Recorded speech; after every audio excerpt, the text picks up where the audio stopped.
ازيكم عاملين ايه؟ في ايه النهارده؟ عندي حواوشي. ايه ده؟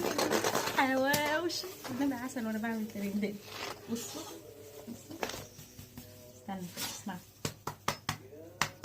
طبعا مش عامل زي الخيبه الاولانيه، كنت حاطاه في اطباق فويل ولا فوم ده ولا اسمها ايه البيضه دي.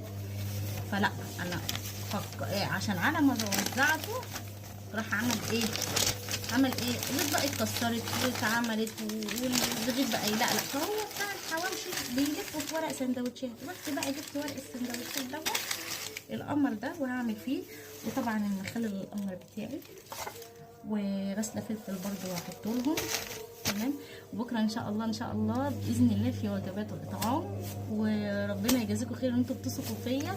جايبه البانيه اهو، اللهم صل وسلم وبارك على سيدنا. ولسه في طبقين تحت هتبقى فاهيتا ومكرونه